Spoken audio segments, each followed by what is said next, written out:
Buenas noches, gente. Vamos a dar inicio a nuestra clase de hoy, que corresponde al desarrollo de la unidad 6. Y esta unidad inicia hablándonos de los derechos civiles y electorales. Primeramente, como un derecho y una obligación y una carga civil, nosotros tenemos previsto el sufragio. Bueno, ¿qué es el sufragio?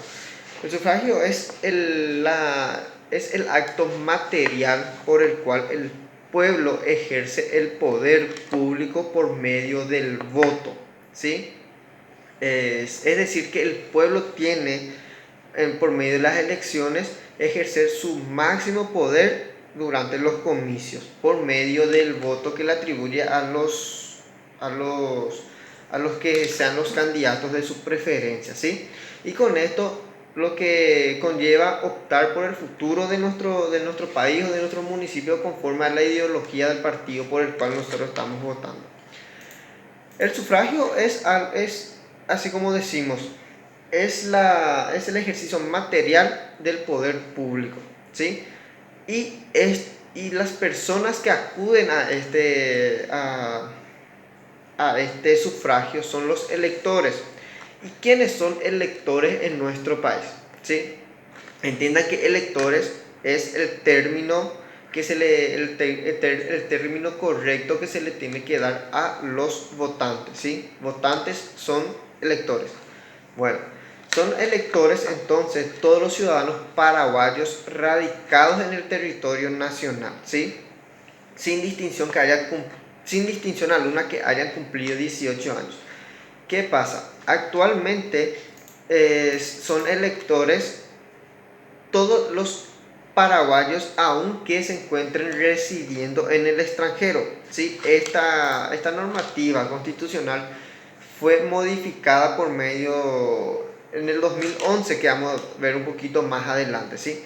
Entonces son electores todos los ciudadanos paraguayos, sean radicados en el Paraguay o en el extranjero, ¿sí? Bueno, al mismo tiempo que los electores también pueden ser elegibles. Cualquier persona con capacidad para elegir tiene también los derechos de poder ser elegido, sin más restricciones que lo que establezca la propia Constitución en la ley, como por ejemplo la restricción de edad de 35 años para el presidente, ¿sí? Entre otras cosas. Si la ley o la Constitución no prevé un requisito, no se le puede imponer ese requisito a alguien que quiera candidatarse para un cargo público elegible, ¿sí? Y dice que los extranjeros con radicación definitiva en el país tendrán los mismos derechos que un paraguayo natural en los comicios municipales, pero no en las nacionales. ¿Qué quiere decir eso? Una persona de nacionalidad brasilera radicada permanentemente en el Paraguay, así como los estudiantes, por ejemplo, ellos pueden votar en los comicios municipales, pero no en las generales. ¿Está bien? Bueno, y al mismo tiempo ellos también pueden candidatarse a cargos públicos municipales, pero no en los comicios generales, ¿sí? Gobernación, presidencia de la república, diputado, senador, no pueden, solamente concejalía municipal y intendente, que ellos sí están habilitados para ¿cuál es el mecanismo de...? No, perdón. Ahora vamos a hablar de algo que se llama el referéndum, ¿sí? ¿Qué es el referéndum? El referéndum es el mecanismo de votación de los electores, por medio de que estos electores, o sea, la ciudadanía, por medio de un procedimiento votan con relación a su conformidad o no o su desacuerdo respecto a una decisión que deba ser tomada por el gobierno, ¿sí? ¿Qué quiere decir esto? Supongamos que el gobierno necesita tomar una decisión y para eso llama al referéndum. Entonces es como preguntarle al pueblo la opinión que tiene sobre este cambio o sobre esta decisión que el gobierno quiere tomar. En Paraguay, por ejemplo, la última vez que hubo este referéndum fue en el año 2011. que fue para aprobar o rechazar justamente la enmienda constitucional que le autorizaba a los paraguayos que viven en el extranjero que puedan votar o no en las elecciones, ¿sí? Lo que estaba en juego cuando en el 2011 era, los paraguayos que viven en el extranjero pueden o no pueden votar en las elecciones generales del Paraguay, por presidente, diputado, eso. Bueno, y ese fue el debate en el 2011, ¿sí? El 9 de octubre se llegó al referéndum, eso para que nosotros como ciudadanos votemos si estábamos a favor o en contra de que los paraguayos que viven en el extranjero puedan o no votar. El 78% de los votantes de ese referéndum votaron a favor del sí, y hoy en día está aprobado, lo que decíamos un poco más atrás. Hoy en día los paraguayos sí que vienen extranjeros sí pueden votar en los comicios generales. Pero ¿qué pasa? Este 78% es el porcentaje que se quitó de apenas 12% y medio de ciudadanos que se fueron a votar, de todos los que estaban habilitados para votar, ¿sí? Bueno, ¿qué quiere decir esto? De todas las personas que teníamos el derecho de irnos a votar, porque ya somos mayores de edad, residimos en Paraguay y todas esas cuestiones, de todos nosotros, los que nos fuimos a votar, fuimos solamente el 12,5% de toda nuestra población votante, ¿sí? Bueno, y de ese 12%, el 78% fue lo que votó a favor del sí, que se pueda votar, de que los paraguayos residentes en el extranjero puedan votar, ¿sí? Bueno, con esto se logró es que más de 1 millón de paraguayos que viven en el extranjero puedan votar en nuestros comicios generales. ¿Cómo se hace esto? En cada consulado se habilita una urna, y es en esos consulados y en esas urnas donde ellos se agrupan para poder votar. Por ejemplo, los paraguayos residentes en España se tienen que ir hasta el consulado paraguayo en Madrid y ahí ejercer su derecho al voto, ¿sí? Entonces el consulado después nos remiten el informe de cómo se desempeñaron las urnas allá, y esos son finalmente colectadas de informaciones acá en el Paraguay. Bueno, con relación al referéndum, no todas las decisiones que toma el Estado pueden ser objeto de un referéndum. Entre los que no pueden ser está, por ejemplo, todas las cuestiones relacionadas a tratados internacionales o acuerdos internacionales con otros países. También las expropiaciones de terrenos o de bienes particulares, cosa que ya vimos en clases anteriores, que es la expropiación. Cuestiones de defensa nacional, sea el ejército, la armada o lo que sea, tampoco puede ser cuestión de referéndum. Limitaciones de la propiedad inmobiliaria, las cuestiones relativas a los sistemas tributarios, monetarios y bancarios, la contratación de empréstitos por parte del Estado o el presupuesto general de la nación, tampoco pueden ser. Las elecciones nacionales, las departamentales y las municipales, todo lo que sea concerniente a elecciones nacionales, departamentales y municipales no pueden ser objeto de referéndum, ¿sí? Por eso, por ejemplo, la reelección, cuestiones de reelección de presidente de la República no pueden ser objeto de referéndum porque se prohíbe cuestiones relacionadas a las elecciones, ¿sí? Bueno, saliendo un poco del lado de este referéndum, pero siempre tomando en cuenta la participación ciudadana en el gobierno, nosotros tenemos algo que tenemos un reconocimiento constitucional que se llama la iniciativa popular. Nosotros sabemos que las leyes tienen sus orígenes en el Poder Judicial, ¿verdad? En raros casos, pero el Poder Judicial puede proponer leyes al Congreso, pero normalmente las leyes tienen su origen o en la Cámara de Diputados o en la Cámara de Senadores, o por el propio presidente de la República. ¿Qué pasa? Cuando es la Cámara de Senadores la que propone una ley, pasa por su aprobación para la Cámara de Diputados y después pasa por su promulgación por el presidente. Si es la Cámara de Diputados, es al contrario, pasa después por Senado y después por presidente. Si es el presidente, pasa primero por diputados y después por senadores y después ya directamente su promulgación, porque el presidente mismo fue el que propuso la ley, ¿sí? Bueno, aparte de eso tenemos también la propuesta hecha por el Poder Judicial y tenemos también la iniciativa popular. La iniciativa popular es el derecho que tenemos todos los electores, ¿sí? Electores, menores de 18 años, por ejemplo, no pueden, extranjeros radicados permanentemente en el Paraguay no pueden proponer leyes, sí ordenanzas municipales, pero no leyes. Bueno, ¿en qué consiste esta iniciativa popular? Cuando un grupo de personas crea una propuesta de ley, ¿sí? Esta propuesta de ley tiene que ser firmada por el que propone o el grupo de personas que propone, patrocinado por un abogado.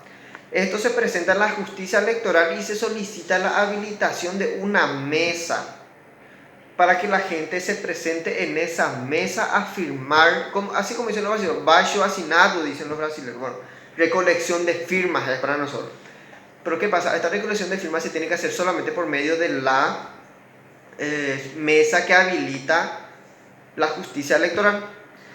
Bueno, dependiendo de que si es una ley nacional o es una ordenanza municipal, se tiene el porcentaje de ciudadanos electores que deben firmar esa propuesta de ley para que pase para su estudio en la Cámara de Diputados. Por ejemplo, si es una ley de carácter nacional, o sea, si es una ley, pues todas las leyes son de carácter nacional, si es una ley, el 2% de todos los electores habilitados para el sufragio tiene que votar, tiene que firmar esa recolecta de firmas para que esta propuesta de ley se remita a la Cámara de Diputados para su estudio, análisis, aprobación, remisión, después a la Cámara de Senadores para los mismos efectos y después para su promulgación al presidente, ¿sí? Si es una propuesta de ordenanza municipal, existe una ley que reglamenta el porcentaje dependiendo de la cantidad de habitantes de ese municipio, ¿sí? Entonces para cada municipio varía el porcentaje de electores que deben firmar, ¿sí? Bueno,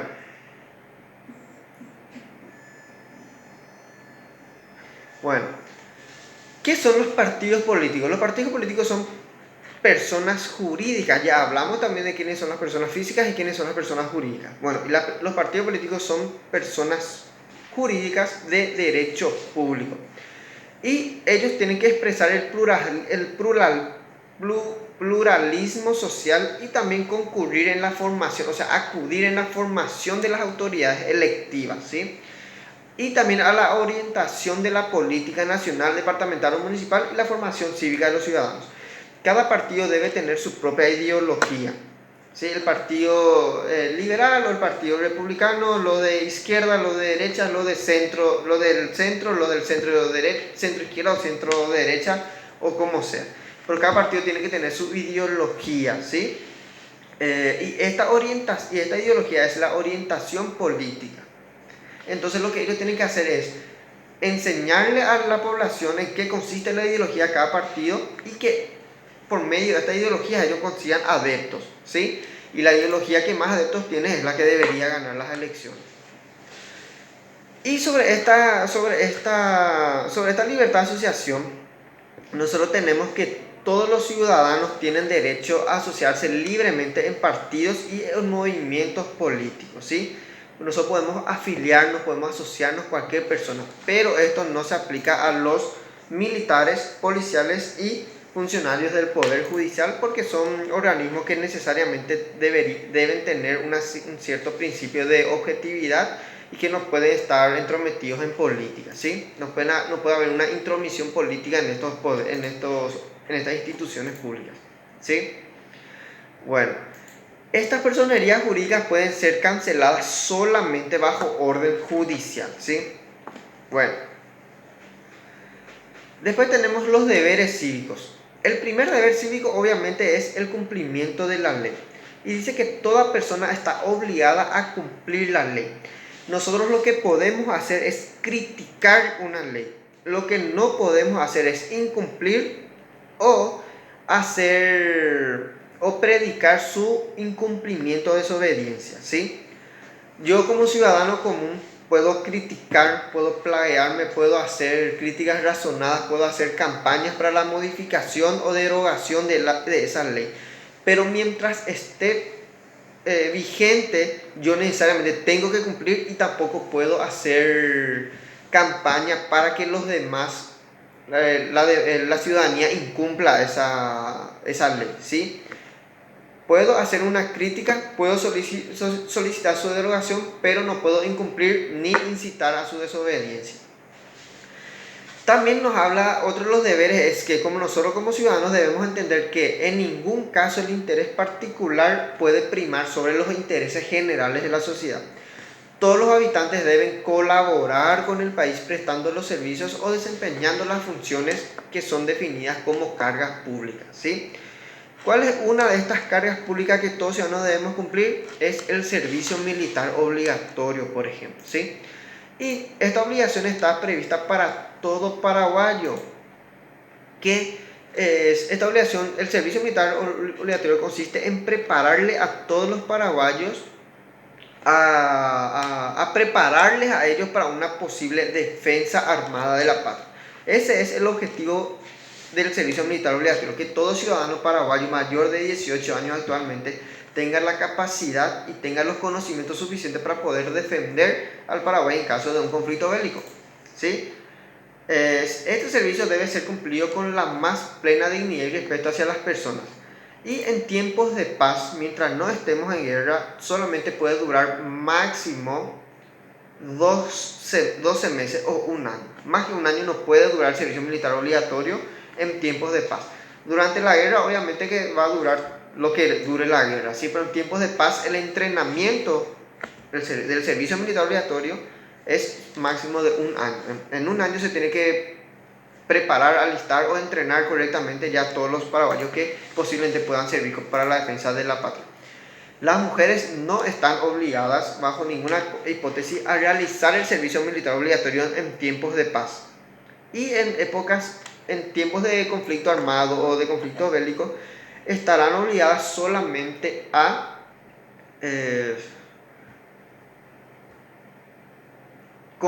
prestar su servicio como auxiliares. Puede ser enfermerías, puede ser en la provisión de alimentos, de ropa. O sea, ellos no pueden estar en el campo de batalla durante un conflicto bélico. No se puede pretender ponerle a las mujeres en la lucha armada, ¿sí? Bueno, y también existe el derecho a la objeción de conciencia a prestar este servicio militar obligatorio.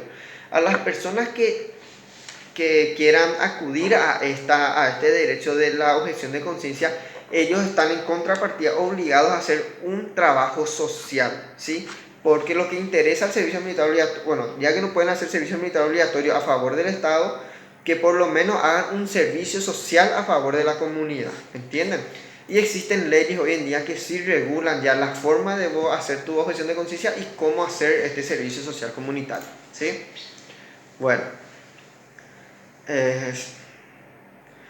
Después, por último, tenemos aquellas disposiciones previstas para los excombatientes de la guerra del Chaco, ¿sí? Y dice que los veteranos de la guerra del Chaco gozarán de honores, privilegios y pensiones vitalicias que les permitan vivir decorosamente y también de una asistencia preferencial gratuita y completa a su salud, ¿sí? Y a todos estos beneficios les suceden, o sea, en caso de que fallezca este veterano, este excombatiente, todos estos derechos pasan a ser de su viuda. Hoy en día no creo más que un veterano tenga hijos menores de edad, obviamente, ¿verdad? Pero salvo que sea por adopción. Pero estos derechos pasan a su viuda y si tiene hijos menores de edad, pasa para ellos, o en todo caso que tengan hijos mayores de edad pero discapacitados, ¿sí? Bueno, y estos mismos derechos, yo no sé si ustedes saben, pero estos mismos derechos que nuestro excombatiente de la guerra Chaco se le dio a los prisioneros de guerras bolivianos que decidieron quedarse en el Paraguay cuando terminó la guerra del Chaco, ¿entienden? Los excombatientes bolivianos que quedaron en el Paraguay, que terminó la guerra y decidieron quedarse en el Paraguay, qué sé yo, por algún motivo, entonces ellos tienen los mismos beneficios que se le da a nuestros excombatientes paraguayos. Se les paga su pensión, tienen acceso a la salud igual que nuestros veteranos, ¿sí? Bueno, gente, y esa es la lección de hoy. Nos vemos en el grupo de WhatsApp.